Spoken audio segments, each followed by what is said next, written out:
Hello बच्चों, 1 2 1 2 sine theta cos theta alpha beta Charlie. मैं हूं आपका दोस्त विराज और देखते हैं क्या होता है आज।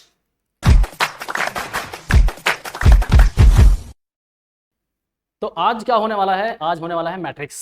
तो आज हम लोग जो है मैट्रिक्स कवर करेंगे, मैट्रिक्स के सारे कॉन्सेप्ट सीखेंगे और कुछ गिने चुने क्वेश्चंस भी करेंगे। चलो स्टार्ट करते हैं। तो मैट्रिक्स क्या है? एक बॉक्स है जिसमें कुछ ग्रुप्स होते हैं, कुछ एलिमेंट्स होते हैं, ठीक है, और उनमें कुछ ऑपरेशन होता है। तो बेसिकली आप जैसा देख सकते हैं, डिजाइन जो आपको दिख रही है एक मैट्रिक्स है जिसमें रो और कॉलम होते हैं, ठीक है। अपने पास ये वाली लाइन जो होती है रो को शो करती है और जो ये लाइन होती है ये कॉलम को शो करती है। मीन्स कॉम्बिनेशन होता है रो और कॉलम का, ठीक है। तो रो और कॉलम से जो बॉक्स में बनता है मटेरियल, यही होता है हमारा मैट्रिक्स। यही होता है हमारा मैट्रिक्स, ठीक है। तो इसमें आप ध्यान से देख सकते हैं, जैसे अपने पास ये पूरा टेबल है, इसमें मेन चीज समझना है एलिमेंट्स को, ठीक। एलिमेंट समझना है हमें। जैसे अपने पास यहाँ पे पहला एलिमेंट्स है, तो ये पहले एलिमेंट में पहला रो पहला कॉलम है, ये पहली रो हो गई और ये पहला कॉलम हो गया, ठीक है। ऐसे दूसरा एलिमेंट आप देख सकते हैं, रो तो अपना पहला ही है पर कॉलम दूसरा है, ठीक। यहाँ देख सकते हैं रो पहला ही है पर कॉलम तीसरा है, तो 1 3 हो गया। मीन्स ये है कि आगे लिखा होता है रो और पीछे लिखा होता है कॉलम, ठीक है। जैसे आप देख पा रहे हैं, second row second column, second row third column. यहाँ थर्ड रो है और कॉलम कौन सा है? फर्स्ट है, ठीक। देख रहे हैं आप कौन सा है? First second third. ये R1 R2 R3, ये रो 3 है और कॉलम कौन सा है? C1 C2 C3। Column first है, इसीलिए एलिमेंट कौन सा हुआ? A31। तो मेन ये है कि एलिमेंट्स को उनकी पोजीशन से पहचानना है, सबसे इंपॉर्टेंट बात यही है, ठीक है। अगर ये पहचान में आ गया फिर आगे बढ़ते हैं हम लोग, ठीक। तो रो कॉलम क्लियर हो गया। अच्छा, अगला होता है ऑर्डर ऑफ मैट्रिक्स। तो ऑर्डर ऑफ मैट्रिक्स यहीं से डिसाइड होती है, जितना हम देखते हैं, जितना रो है अपना, ठीक है, अपना रो और कॉलम का जो मल्टीप्लीकेशन है यही ऑर्डर ऑफ मैट्रिक्स डिसाइड करता है। जैसे इसमें देखो 3 रो हैं और 3 कॉलम है, मीन्स 3 × 3 ऑर्डर की मैट्रिक्स हो गई। मतलब किसी मैट्रिक्स को हम दिखाते हैं, जो ऑर्डर ऑफ मैट्रिक्स होती है वो बेसिकली शो कैसे किया जाता है? M × N, यानी कि कितने रो हैं और कितने कॉलम हैं, बेसिकली यही होता है ऑर्डर ऑफ मैट्रिक्स। तो ऑर्डर ऑफ मैट्रिक्स हमारा हो सकता है जैसे 2 × 3 हो सकता है, 3 × 2 हो सकता है, 3 × 3 हो सकता है, 3 × 1 हो सकता है। ये सब ऑर्डर ऑफ मैट्रिक्स है, ठीक है। जिसमें दोनों इक्वल होती हैं, वो एक तरह से स्क्वायर मैट्रिक्स को शो करती है, स्क्वायर मैट्रिक्स, ठीक है। जिसमें यहाँ पे ध्यान से देखें तो आगे रो है फिर कॉलम है, तो रो कितनी हो गई? 3 हो गई, यानी कि A1 A2 A3, ठीक। 3 रो हो गई और 1 कॉलम हो गया। तो यहाँ ध्यान से देखो तो ये कौन सी मैट्रिक्स हो जाएगी? कॉलम मैट्रिक्स हो जाएगी, क्योंकि इसमें सिर्फ कॉलम ही कॉलम है, ठीक। ऐसे देखो, अगर देखें 1 × 3, तो यानी कि रो अपना 1 है कॉलम 3 है, तो क्या हो जाएगा? रो 1 कर देते हैं, A1 A2 A3। तो देखो ये मैट्रिक्स जो बनी है अपनी, ये कैसी है? रो मैट्रिक्स है, ठीक। तो ऐसे मैट्रिक्स के नाम डिसाइड हो जाते हैं ऑर्डर से, ठीक है। तो ऑर्डर क्लियर है तो मैट्रिक्स डिसाइड है, ठीक है, डन है। फिर बात आती है ऑपरेशंस की। तो ऑपरेशन मतलब कैसे सॉल्व करना है, क्या करना होता है, मैट्रिक्स में होता क्या है। तो matrix basically plus minus into इन सबको वो इसके फेवर में होती है, इन पे ये सारे ऑपरेशन लगते हैं।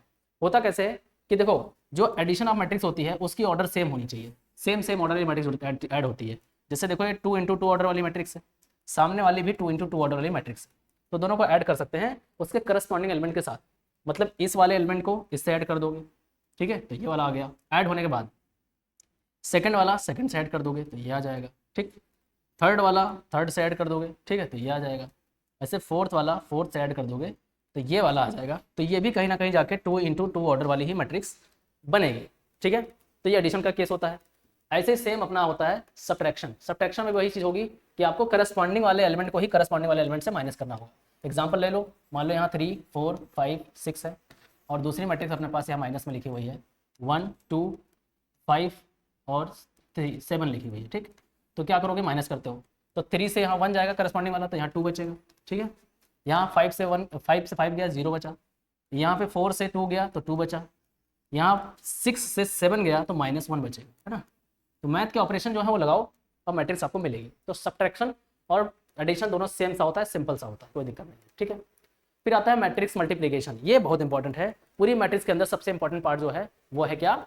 मल्टीप्लिकेशन। मल्टीप्लिकेशन बड़ी कंफ्यूजन होती है, वो मैं सिंपल बताना चाहूँगा, कुछ नहीं करना है आपको। यहाँ पे आपको क्या होगा कि सबसे पहले ऑर्डर फिक्स करना होगा। मल्टीप्लिकेशन होगा कैसे, ये समझना जरूरी है। जैसे मान लेते हैं अपने पास कोई मैट्रिक्स है 3 × 2 ऑर्डर की, ठीक, और सामने कोई मैट्रिक्स पड़ी हुई है 2 × 5 ऑर्डर की या 3 ऑर्डर की, कुछ भी हो सकता है, 1 ऑर्डर की। सबसे पहली बात तो ये देखो, इंटरनल वाले सेम होने चाहिए। मतलब कि मैट्रिक्स ऐसी होनी चाहिए कि इधर M × N है तो सामने वाली मैट्रिक्स होनी चाहिए M × ये कुछ भी हो सकता है, ये Q मान सकते हैं, लेकिन अंदर वाला ये दोनों सेम होना चाहिए। तो जो अगली मैट्रिक्स बनेगी वो कौन से ऑर्डर की बनेगी? M और Q ऑर्डर की मैट्रिक्स बनेगी। मीन्स अगली मैट्रिक्स जो फाइनल मल्टीप्लाई होने के बाद यानी उसका प्रोडक्ट करोगे तो इस ऑर्डर की मैट्रिक्स रेडी होगी।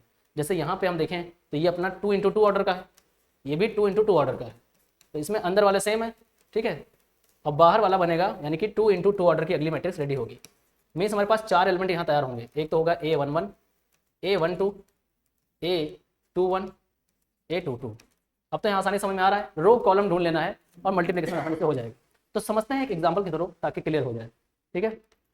जैसे मान लेते हैं अपने पास एक मैट्रिक्स है, एक मैट्रिक्स अपने पास आ गया, ये मान लेते हैं 3 है, 5 है, 1 है, 2 है, एक मैट्रिक्स ये हो गई, ठीक है। ये हो गई अपनी 2 × 2 ऑर्डर की। और एक सामने मैट्रिक्स है सिंपल सी, ये हो गई 2, 3, 1, 2, ठीक है। ये भी 2 × 2 ऑर्डर लेते हैं सिंपल, ठीक। तो पहले देखना है कितने एलिमेंट्स बनेंगे। तो प्रोडक्ट करते हुए देखो ध्यान से, हमें 2 × 2 ऑर्डर वाली बनेगी, क्योंकि अंदर वाला 2 2 सेम है तो बाहर वाला लेना होता है। तो अगली जो मैट्रिक्स बनने वाली है वो 2 2 ऑर्डर यानी कि A11, A12, A21, A22 बनेगी, ठीक।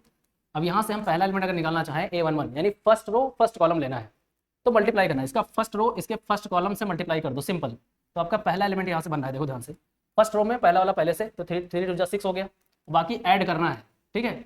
और 1 वाला 3 से किया तो आ गया 3, ठीक। ये आ गया पहला एलिमेंट। दूसरा आ गया 1 2 यानी first row second column, first row second column, मतलब 3 1 जा 3, फिर लगाएंगे प्लस 5 2 जा 10, ठीक है। दूसरे में दो सेकंड रो फर्स्ट कॉलम लेना है, ये रही सेकंड रो, ये रहा फर्स्ट कॉलम, मतलब 5 2 जा 10 प्लस 2 3 जा 6, ठीक है। फर्स्ट रो यहाँ सेकंड रो लेनी है यानी सेकंड रो और फर्स्ट कॉलम लेना था। अगले में सेकंड रो सेकंड कॉलम, ये रही सेकंड रो और ये रहा सेकंड कॉलम। मीन्स 5 से अगर यहाँ करें तो 5 1 जा 5 प्लस यहाँ से हो जाएगा 2 2 जा 4, ठीक है। ये सारे एलिमेंट्स आपके आ जाएंगे, ऐड कर दो उसको, ये हो जाएगा 9, ये हो गया 13, ये हो गया 16 और ये हो गया 9, ठीक।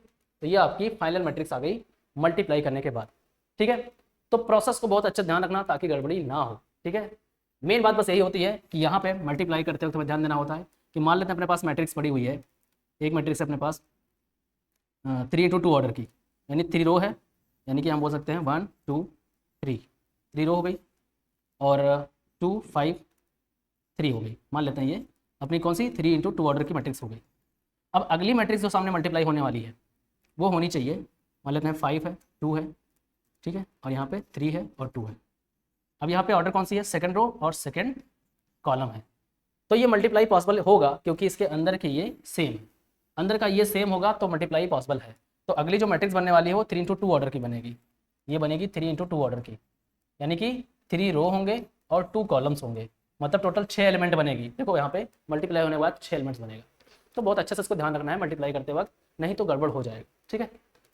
तो बढ़ते हैं नेक्स्ट अपना आ रहा है ट्रांसपोज ऑफ मैट्रिक्स। मैट्रिक्स का ट्रांसपोज क्या होता है, वेरी सिंपल, रो को कॉलम में कर दो, कॉलम को रो में कर दो। जैसे यहाँ पे आप देख रहे हो इस पूरे मैट्रिक्स का हमें ट्रांसपोज करना है, तो यहाँ पे जो रो है ये पूरी रो उठा के हमने कॉलम में कन्वर्ट कर दी। देखो ऐसे, ये 1 4 6 था, ये 1 4 6 हो गया, ये रो में जा रहा था, ये कॉलम में कन्वर्ट कर दिया। ये रो है, इसको हमने कॉलम में कन्वर्ट कर दिया। सीधे उठाओ, यहाँ से रो को उठाओ और कॉलम में कन्वर्ट कर दो, यही होता है ट्रांसपोज ऑफ मैट्रिक्स। अब ट्रांसपोज ऑफ मैट्रिक्स को शो करने का तरीका, कभी किसी बुक में A' लिखा होता है, कभी किसी बुक में AT लिखा होता है, ठीक है, ट्रांसपोज करने का तरीका। तो ये चीज़ को ध्यान रखना कि ट्रांसपोज दिखाते कैसे हैं और करते कैसे हैं। तो ओरिजिनल मैट्रिक्स का रो सिर्फ कॉलम में कन्वर्ट हो जाता है, बस ये हो जाता है क्या, ट्रांसपोज ऑफ मैट्रिक्स। मीन्स जो एक्सचेंज होता है वो एक्सचेंज होता है रो और कॉलम के बीच, ठीक। तो ये होता है ट्रांसपोज ऑफ मैट्रिक्स, ठीक है। तो ये सारी चीज़ें थी, सारे कॉन्सेप्ट थे, ठीक है।